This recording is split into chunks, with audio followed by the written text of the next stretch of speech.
Tov Boker Or, Beshuv, Beshem Hashem, Menaseh Venatzliach. On est toujours le lundi 1er du mois de février, le 19 du mois de Shvat, Lechem Tovim ou le Shalom. On est avec une série qui s'appelle L'importance du Shalom, qui sont numérotés sur Rabbi Nachman, entre autres, et d'autres livres que je ramène, Bezrat Hashem, shiur acheté par Jessie Journeau, Vessiata d'Ishmaïa. Juste un tout petit instant pour Lital, Léa Elfassi, Bat Jessie Rachel Elfassi, Bat Laurent Sarah et Raphaël Shimon Elfassi, Ben Léa.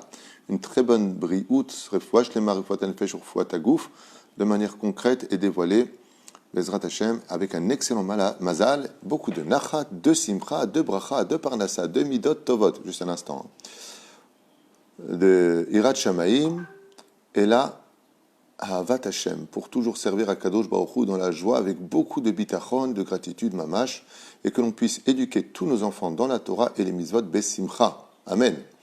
Avec Ben Zachar cette année, Bezrat Hashem Itbarach. Amen.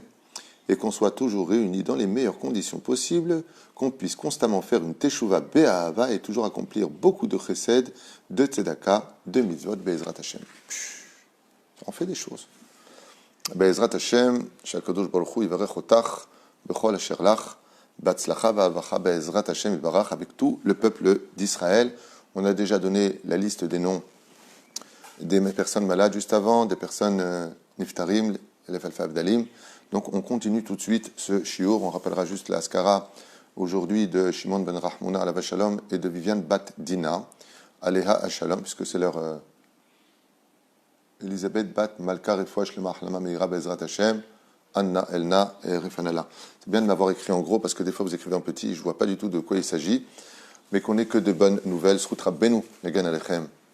Très important de lire le Tikkun HaKlali, même pour les hommes et les femmes, jour comme nuit d'ailleurs, on peut le lire parce que c'est un remède et non pas des Teilim à proprement dit. Yallah, on continue notre shiur Be'ahava, ou Besimcha, Todarba pour ceux qui nous suivent, au moins je ne me sens pas seul. On est avec donc le Sefer Amidot, Ksheyesh Shalom, Rabbi Nachman, il dit, donc on a vu juste avant, quand il y a la bracha vient avec le Shalom, c'est-à-dire plus une personne vivra en paix avec tout le monde, plus une personne sera sociale, plus une personne sera agréable, et plus Akadosh Baruch Hu lui donnera de Shalom dans sa vie. Il continue, il nous dit, Ksheyesh Shalom, En Pachad. Et ça c'est quelque chose de nifla. Souvent, on est angoissé. On a vu tout à l'heure que le shalom était la porte qui amenait au bitachon. Mais là, on va carrément de l'autre côté. Celui qui ne vit pas dans le shalom dans ce monde, la peur s'installe en lui. Le manque de bitachon tombe, il a peur, il n'est pas bien. Dans ce cas-là, moi je lui conseillerais une chose pour remonter ce niveau-là, d'écouter des récits de nos chachamim. C'est un conseil de Rabbi Nachman.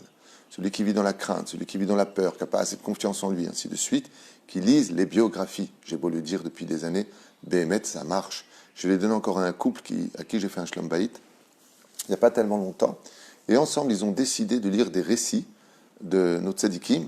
Ils étaient hier au bureau. Et Baruch Hashem, le mot divorce a complètement disparu du vocabulaire.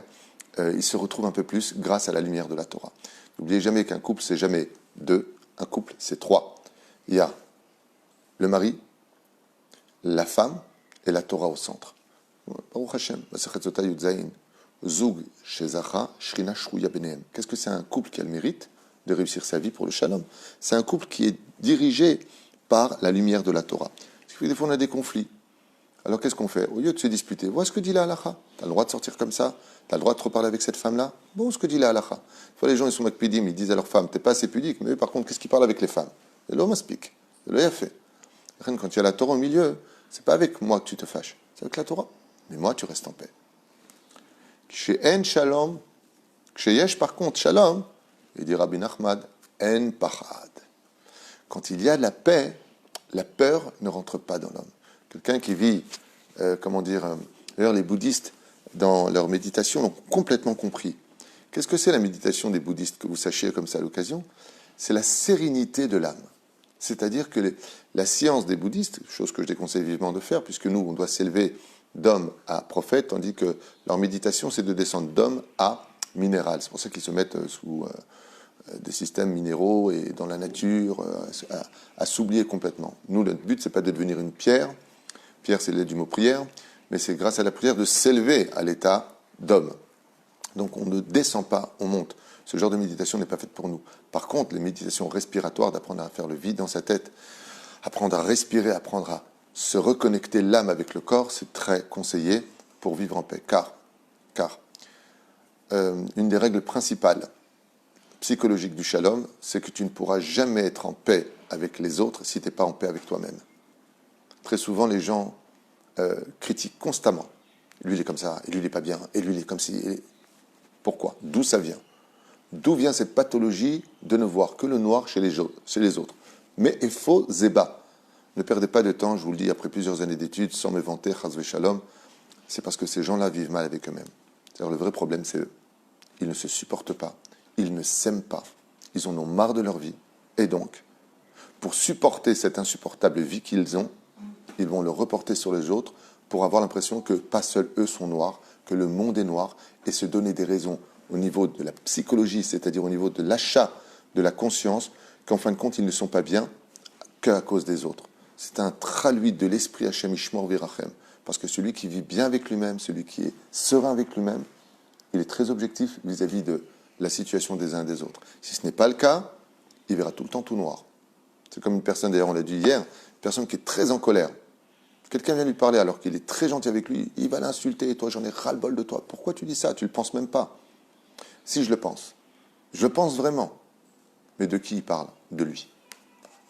Quand on est en colère, c'est le vrai nous qui parle. Un homme, quand il se met en colère, quand il boit, et qu'il dit des choses, c'est le vrai lui qui parle. Ce n'est pas parce qu'il était saoul, parce qu'il était en colère. Ce qu'il a dit, il le pensait vraiment. Il le pensait vraiment, mais il l'avait caché. Alors on va dire des mots qui sont durs, des mots qui blessent. Comme disait le Rabbi Lubavitch, n'oublie pas que dans une chariade, dans une blague qu'on fait sur quelqu'un, il y a toujours 50% de ce qu'on pense vraiment. C'est une façon très détournée de le dire. Alors faire attention, parce qu'on blesse, faire attention, parce qu'en réalité, le vrai problème, il était chez nous. Rabbi Yossi, dans la Gemara, raconte une fois l'histoire de quelqu'un qui était suspicieux sur un couple qui n'était pas encore marié. Et il les a suivis. Il a eu peur qu'ils prennent une chambre dans une caverne et qu'ils fassent des bêtises. À cette époque-là, on écoutait les rabbinim. Donc, il a dit, si maximum ils font quelque chose, je taperai à la porte pour les empêcher de faire la faute. Et ils ont vu que chacun a pris une chambre séparée. Alors il a dit, bon, ils vont monter dans la diligence. S'ils se tiennent par la main, il faut que je monte avec eux. Alors, il est monté dans la diligence et le couple s'est assis l'un en face de l'autre. Ils étaient chômeurs Neguia. Mais Kitsour, après tout un trajet où il les suivait, il est descendu et il a conclu une chose. J'ai vu le mal chez eux parce qu'il était chez moi. Comme ça raconte Rabbi aussi. J'ai vu le mal chez eux parce qu'en réalité, il était chez moi. C'est-à-dire qu'on juge souvent les autres d'après nous-mêmes. C'est un problème. C'est la devise du PN, le pervers narcissique. Sa devise, c'est de reprocher constamment à l'autre tout ce qu'il est complètement lui-même. Et il ne se supporte tellement pas qu'il est obligé de détruire l'autre pour avoir enfin l'impression d'exister. C'est une phrase gentille sur le PN. Ça va beaucoup plus loin. Al-Yedei sheyesh shalom ben hareshaim, al-Yedei ze yesh lahem tuv. Waouh, waouh, waouh, waouh, waouh. Là, je pourrais faire un cours sur cette phrase, mais ça répond à tellement de questions qu'on voit autour de nous. Les gens qui vivent dans la débauche, les gens qui se rasent avec la lame, les gens qui font pas Shabbat, les gens qui vont même avec des non-juifs ou non-juives, les gens qui... Regardez ce que dit Rabbi Nachman, une réponse bombe atomique, mamash. Rien que pour ça, il fallait écouter ce shiur. Écoutez bien. Al-Yedei sheyesh shalom ben hareshaim. Quand les Rechaïm, tous ceux que la Torah peut définir comme étant un rachat, peu importe, et qu'ils vivent en paix, qu'ils s'aiment les uns les autres, oui, Al-Yedei yesh lahem kol tuv. Ne t'étonne pas de les voir avec de l'argent, et ils voyagent, ils n'ont pas de problème, ils n'ont même pas de malade chez eux, tout va super, et c'est tous des Rechaïm. Quand tu vois des gens qui sont immoraux, quand tu vois des gens qui sont horribles dans la façon de se comporter vis-à-vis de la Torah, de la moralité de la Torah. Rabbi Nachman, il te dit, à partir du moment où ces gens vivent en paix, qu'ils s'aiment et qu'ils se respectent, alors qu'ils ne sont pas sur le chemin de la Torah, Yesh lahem kol tov. Ils ont une vie super. Lama. Parce qu'au moins, ils s'aiment dans les forces du mal, certes, mais ils s'aiment. Mais si on a la kippa, et que l'autre il a une autre kippa, et que comme il ne pense pas comme moi, ou pire encore tous les conflits qu'on entend dans les Bate Knesiot aujourd'hui, toute la journée, Hashem Yishmor Verachem, que ce soit ici, Jérusalem, Povesham, c'est pourtant tous des religieux, vous devriez vous entendre. Pour s'entendre, il faut qu'il n'y ait qu'un seul rab dans la synagogue, sinon c'est une malédiction. Il n'y a qu'un seul, comme dit Rabbi Nachman, le Ben Ishraï, le rab il se soit en face du tzibour pour bien montrer qu'il y a une tête et un corps. Les Gabaïm, le président, c'est des bras, c'est pas la tête. Mais la reine, Bisiata Dishmaya, quand il y a ce genre de respect, quand il y a ce genre d'union, il y a le shalom. Mais aujourd'hui, dans les Beit Knesiot, des fois, on en arrive à des guerres. Bon, aujourd'hui, il n'y a pas de Beit Knesset, il faut faire très attention avec les consignes du ministère de la Santé, certes. Mais quand il y a des guerres le Shabbat à table, tout le monde est chômeur Shabbat, et ça hurle, et ça s'insulte, et j'en ai ras le bol, il prend le plat, il le jette. Tandis que de l'autre côté, tu as deux hommes qui sont ensemble, et tu veux que je te sers, tu veux que je te donne, que je leur prépare le loto de la semaine, lama, shrem kavod benehem. Pourquoi shrem kavod? Après, la Torah, elle rapproche les gens. Alors si vous posez la question, dit Rabbi Nachman, mais je comprends pas, voilà, moi j'étais religieux, j'avais rien, puis voilà les autres, ils vivent très bien, tu les vois partir en vacances, ils ont toujours de l'oseille, ils ont un travail, il est patron de société, lui il n'a pas de problème. Rabbi Nachman te répond ici, Aliede she'esh shalom ben areshaim, Aliede ze yesh lahem kol tuv, ne t'étonne pas. Pourquoi? Parce qu'ils vivent en paix entre eux. Ils rigolent tout le temps entre eux, pour rien. Ils vont se moquer même des religieux entre eux. Alors pourquoi Dieu ne leur donne pas? Viens là, je ne comprends pas, t'es où la justice de Dieu? Dieu te répond. Eux, ils s'aiment. Ils font des défilés, ils s'aiment. Ils font même des défilés complètement immoraux. Mais ils s'aiment. Ils se soutiennent. Ils sont d'accord. Et nous, alors tu vois pas, ça, tu vois pas, ça. On est tous des religions, on veut la Torah en Israël, on veut être traditionnaliste. Rien qu'on trouve le piroud, complètement le piroud. On n'est pas capable de s'unir. Zelom evibracha, zemeviklala. Signé Rabbi Nachman. Pourquoi, dit Rabbi Nachman, tu vois des Rechaïm, Kol Tuv. Vous savez, ok, Yesh lahem Ksat Tov. Je vous montre les mots. Yesh lahem Kol Tuv. Vous voyez? Kol Tuv. Ils auront que du bien. Ils ont le Covid et ils s'en sortent. Ils ont ça et ils s'en sortent. Et nous, Makorita, nous.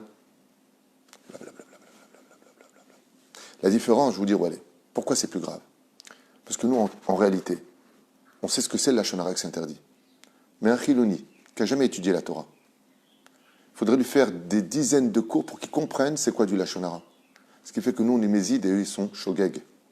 Eux, ils sont par inadvertance et nous, on est coupables. Parce qu'on sait que c'est pas bien ce qu'on fait. On le sait au fond de nous que Matam Edaber Shtuyot, c'est Rabbi Nachman, il y a plus de 2 siècles en arrière.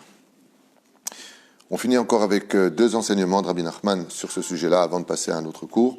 Les familles Akadosh Baruch Hu osé shalom ben Israël aliédé Rechaim. Et qu'est-ce que fait Akadosh Baruch Hu? Encore un enseignement ptsatsa extraordinaire. Il dit quand il voit que dans le monde de la Torah il n'y a pas le shalom, il envoie les Rechaim contre nous. On est en pleine actualité pour qu'on apprenne enfin à se réunir et à se respecter. Je répète, les familles, des fois, Akadosh Baruch Hu, le créateur du monde, Osé Shalom ben Israël, il fait la paix au sein du peuple d'Israël, de ceux qui se comportent comme Israël, à l'aider Rechaim, par le biais des Rechaim. Quand ils luttent contre la Torah, ils veulent changer les lois, maintenant n'importe qui pourra faire sa alia, et peu importe sa religion, ça veut dire mettre un terme à la nation d'Israël, qui est surtout pas de Shabbat en Israël, qui est surtout pas d'ordonnance. Les hôpitaux en Israël, si Chaz v'Shalom la gauche passe, les hôpitaux donneront du Chametz, c'est la loi qu'ils veulent voter. Ça veut dire que Chaz v'Shalom, une personne qui est hospitalisée en Israël pendant Pessah, on lui sert du pain, pendant Pessah. Voilà où on en est. Et qu'est-ce que ça fait ça? Ça fait que tous les shtraim différents, toutes les kippot différentes, tous ceux qui aiment la Torah se réunissent. Oh, qu'est-ce que vous êtes en train de faire? On est en Israël ici, on n'est pas aux États-Unis, on n'est pas en France. On n'est pas venu ici pour vivre comme des goïms. On est venu ici pour vivre. Israël, c'est la Bible, notre référence. Donc, cette même Bible nous dit comment vivre ici. On n'est pas venu ici faire Las Vegas. On est venu faire ce qu'il fallait faire. On a essayé de faire Las Vegas. La terre nous a vomi. Nos ennemis nous ont tués. C'est pas un chemin à suivre. Eretz Israël, on ne veut pas que ce soit Bnei Brak. On veut que ce soit un pays traditionnaliste, au moins qu'on puisse vivre sa Torah, sinon pourquoi on est venu? Ça veut dire, ce serait horrible qu'en Israël, on peut pas vivre notre Torah, et en Chutz La'aretz, oui, on peut la vivre. C'est dément d'entendre des choses pareilles. Les Manitna Israël, qui nous a fait rentrer en Israël? Moshe Rabbeinu nous a mis jusqu'aux frontières, Yeshua nous a fait rentrer. D'où vient Eretz Israël? De la Torah. Je vous ai donné ce pays. Abraham, Yitzhak et Yaakov. Chen Omer, si vous n'arrivez pas à faire la paix entre vous, quelle actualité? Je vous enverrai des Réchaïm. Ils vont faire des décrets. Et qu'est-ce que ça va faire? Vous allez enfin vous réunir. Oh, on arrête nos bêtises. Ton rave, c'est aussi le mien. Le rave, c'est pas un. Nikmar Asipour. Et pour finir, Kshasarim Shel Ma'ala Mitgarim, Techef Ha'et Igra, Nitave Ben Haumot ou Ben Chachamim, quand les anges d'en haut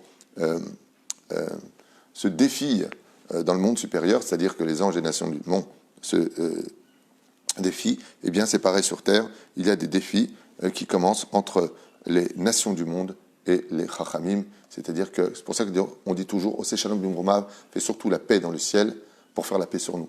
Parce que très souvent il arrive que dans le ciel, les anges accusateurs par rapport à notre conduite, eh bien, rentrent en guerre contre l'ange Michaël, entre autres, qui est le ministre du peuple d'Israël, et ça fait des guerres qui se répercutent automatiquement dans le monde d'en bas. Sheniske Bezrat Hashem Kunanu le Shalom, le Tiferet ou le Hatzlacha Bechol Asher Nifnei Naskil Venatzliach, et je vous retrouve pour un cours bref sur la halacha, Bezrat Hashem, le Ikar et le Tafel. Kol Tuv et Litraot.